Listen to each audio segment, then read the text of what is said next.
Hello दोस्तों, नमस्कार। स्वागत है आपका पीसीएस हिंदी में।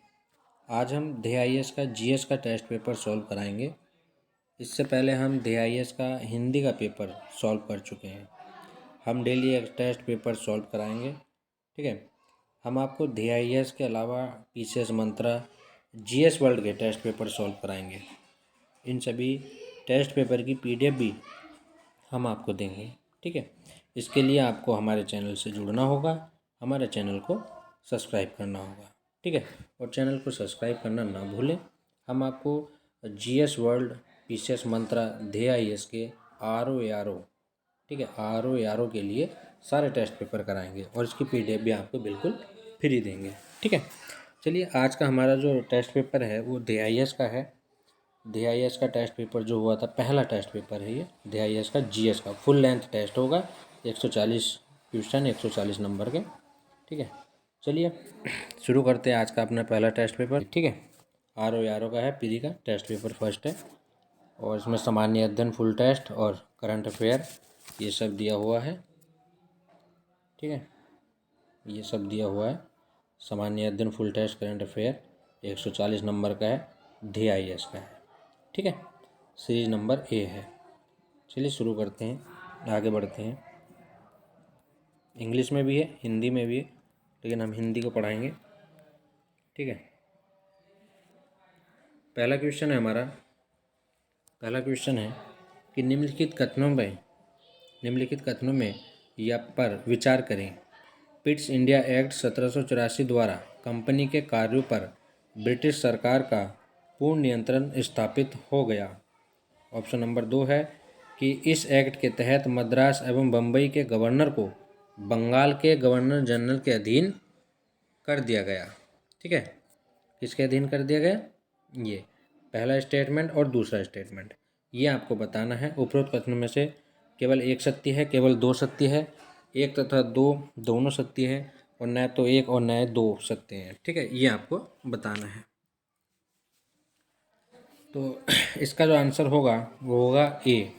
केवल एक सत्य है कि पिट्स इंडिया एक्ट 1784 द्वारा कंपनी के कार्यों पर ब्रिटिश सरकार का पूर्ण नियंत्रण स्थापित हो गया था, ठीक है। मैं आपको इसका आंसर बताता चलूँगा, ठीक है। आप भी जो है जल्दी जल्दी करना, और मैं इसका आपको जो है आंसर बताता चलूँगा। क्वेश्चन पढ़ूँगा और उसके ऑप्शन पढ़ूँगा, उसके बाद इसका आंसर बता दूँगा, ठीक है। नेक्स्ट देखते हैं, दूसरा क्वेश्चन है हमारा। निम्नलिखित में से कौन एक भारत में ईस्ट इंडिया कंपनी द्वारा नियुक्त अंतिम गवर्नर जनरल तथा भारत का प्रथम वायसराय था, ठीक है। Option number A Lord William Bentinck, ठीक है, या लॉर्ड मियो, या लॉर्ड कैनिंग, या लॉर्ड हेस्टिंग। ये आपको बताना है कि अंतिम गवर्नर जनरल और भारत का प्रथम वायसराय बताना है आपको कि जो है कंपनी द्वारा, ईस्ट इंडिया कंपनी द्वारा नियुक्त अंतिम गवर्नर जनरल तथा भारत का प्रथम वायसराय कौन था, ठीक है। तो कौन था? Lord Canning.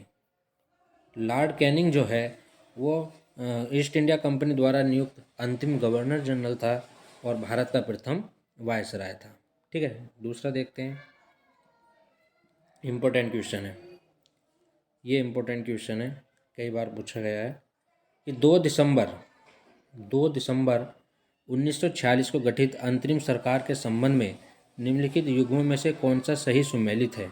एक तरफ मंत्री हैं और उनका मंत्रालय है। लियाकत अली वित्त मंत्रालय है, ठीक है, लियाकत अली वित्त मंत्रालय। जोगेंद्र नाथ मंडल रेल मंत्रालय।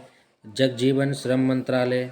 बलदेव रक्षा मंत्रालय, ठीक है। तो आपको बताना है इनमें से कौन सा सही सुमेलित है। तो इसका राइट आंसर हो जाएगा option number B। Option number B कि जोगेंद्र नाथ मंडल के पास रेल मंत्रालय 2 सितंबर 1946 को गठित, ठीक है। 2 सितंबर 1946 को गठित अंतरिम सरकार की पूछ रहा है। डेट को इसमें आपको याद रखना है कि 2 सितंबर 1946 को गठित अंतरिम सरकार के संबंध में निम्न में से कौन सा सही है। तो जोगेंद्र नाथ मंडल, इनको जो है रेल मंत्रालय दिया गया था। दूसरा क्वेश्चन नंबर 3 देखते हैं।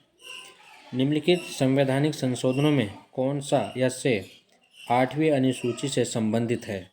कौन सा जो है 8वीं अनुसूची से संबंधित है, ये आपको बताना है। और नीचे दिए गए कोड की सहायता से सही उत्तर का चयन भी आपको करना है। ठीक है, तो 8वीं अनुसूची से 21वां संविधान संशोधन 1976, 71वां संविधान संशोधन 1992 और 92वां संविधान संशोधन 2003। ठीक है, तो कौन सा संबंधित है? ये भी संबंधित है, ये भी संबंधित है। इसका आंसर हो जाएगा ऑप्शन नंबर डी। ठीक है, option number D. Question number 5 देखते हैं। भारतीय संविधान में वर्णित निम्नलिखित में कौन सी एक प्रक्रिया को आयरलैंड के संविधान से ग्रहित नहीं किया गया है? ठीक है, तो भारतीय संविधान में वर्णित निम्नलिखित में से कौन सी एक प्रक्रिया को आयरलैंड के संविधान से ग्रहित नहीं किया गया है? कौन से नहीं किया गया है? 4 ऑप्शन दिए गए हैं। राज्यसभा सदस्यों का निर्वाचन, या राज्यसभा में सदस्यों का मनोनयन, ये तो किया गया है। राष्ट्रपति का निर्वाचन और राज्य के नीति निर्देशक तत्व आयरलैंड के संविधान से, और राज्यसभा सदस्यों का निर्वाचन। ठीक है, इसका आंसर हो जाएगा ऑप्शन नंबर ए। ऑप्शन नंबर ए कि राज्यसभा सदस्यों का निर्वाचन ये आयरलैंड के संविधान से नहीं लिया गया है। क्वेश्चन नंबर 6 देखते हैं। क्वेश्चन नंबर 6 है, हड़प्पा काल की निम्नलिखित बस्तियों में से कौन सी एक सतलज नदी के किनारे अवस्थित थी? सतलज नदी के किनारे।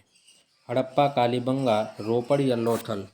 ठीक है, हड़प्पा, कालीबंगा, लोथल या रोपड़, कौन सी जो है सतलज नदी के किनारे थी, ये आपको बताना है। तो हड़प्पा रावी नदी के किनारे। ठीक है, इसका आंसर हो जाएगा ऑप्शन नंबर सी, रोपड़, ये सतलज नदी के किनारे थी। नेक्स्ट देखते हैं 7वां। सिंधु घाटी सभ्यता का विस्तार निम्नलिखित में से किस नदी के तट पर नहीं था? सिंधु घाटी सभ्यता का विस्तार निम्नलिखित में से किस नदी के तट पर नहीं था? तो चेनाब, झेलम, सिंधु या गंगा? ठीक है, तो सिंधु घाटी का विस्तार जो है वो गंगा नदी के तट पर नहीं था। राइट आंसर हो जाएगा इसमें गंगा। गंगा नदी के तट पर जो है सिंधु सभ्यता का विस्तार नहीं था। नेक्स्ट, अनुच्छेद 324 के अनुसार निम्नलिखित में से कौन सा एक निर्वाचन भारत के निर्वाचन आयोग द्वारा संपन्न नहीं कराया जाता है? अनुच्छेद 324 के अनुसार निम्नलिखित में से कौन सा एक जो है